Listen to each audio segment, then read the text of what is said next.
School ছুটির সময় হয়েছে, খুব বৃষ্টিও শুরু হয়ে গেছে। তাই কি করার, একদম রিজার্ভ একটা গাড়ি নিয়ে চলে আসলাম সোজা বাড়িতে। আর এদিকে মেয়েটা আমার কান্না শুরু করে দিছে। আসার সময় কেন ওকে খাবার কিনে দেওয়া হলো না। বাসায় এসে তো ঝুম বৃষ্টি, আর বাইরে যেতেও পারতেছি না। মেয়ে আমার তো আর সেটা বোঝে না, রাগ করে কেঁদে কেঁদে ও শুয়ে ঘুমে আসছে। মেয়ের বাবা তো প্রবাস থেকে তো খুব চিন্তা, তার মেয়ে না খেয়ে ঘুমাইছে, এটা কেমন কথা। তাড়াতাড়ি আমার মেয়ের জন্য কোনো রেসিপি তৈরি করে খাওয়াও। তো আর কি করব, মেয়ে ঘুমাচ্ছে আর আমি তৈরি করতে আসছি ওর পছন্দের একটা পিঠা। ইদানিং স্কুল গেটে একটা খালা এই ডালপুরি গুলো নিয়ে বসে। মেয়ে আমার 10 টাকা দিয়ে ওটা কিনে খায়, খুব মজা করে খায় দেখি। তো আজকে ভাবলাম ওটাই তৈরি করি। তো প্রথমে আমি ডাল সেদ্ধ দিলাম, মসুর ডাল নিয়েছি আমি। ঠিক ডাল আমরা যেভাবে রান্না করি পাতলা ডাল, ওভাবে প্রেসার কুকারে আমি কয়েকটা সিট দিয়ে নিলাম। যখন দেখি খুব ভালো সেদ্ধ হয়ে গেল, তখন আমি ওটা ডাল ঘুটনা দিয়ে ঘেটে নিলাম। তারপর একটু পাতলা করে পানি দিয়ে জাল দিয়ে নিলাম এবং ওর মধ্যে আমি আটা দিয়ে একটা শক্ত খামির তৈরি করলাম, মানে ডোর তৈরি করলাম। চারকোনা করে এটা কেটে নিলাম। কেটে নেওয়ার পরে দুই পাশে একটু জায়গা রেখে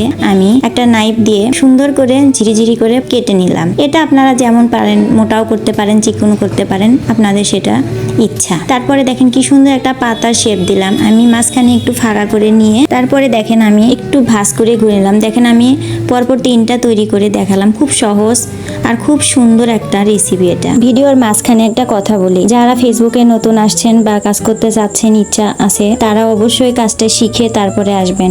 আমরা কিন্তু কাজ না শিখে আসছি, তাই আমাদের অনেক সময় লাগছে। প্রায় 1 বছর পার হয়ে গেছে আমি তারপরে মনিটাইজেশন পাইছি। আর পেয়েও কোনো লাভ নেই, কোনো ইনকাম নেই, এখনো আমার $1 হয় নাই। খুব দুঃখের কথা এটা, কি বলবো। তাই আপনারা আগে খুব ভালো করে কাজ শিখে তারপরে আসবেন। আর ইউটিউবে অনেক সুন্দর ভিডিও আছে, যেখান থেকে আপনারা ফেসবুকে কিভাবে ভিডিও করবেন, কিভাবে এডিট করবেন, সবকিছু শিখতে পারবেন। ফেসবুকে এখন অনেক নতুন ডাক্তার তৈরি হয়েছে, যারা নিজেরা কিছু জানে না অথচ আপনাদেরকে পরামর্শ দিয়ে যাবে। আমার পিঠা রেডি।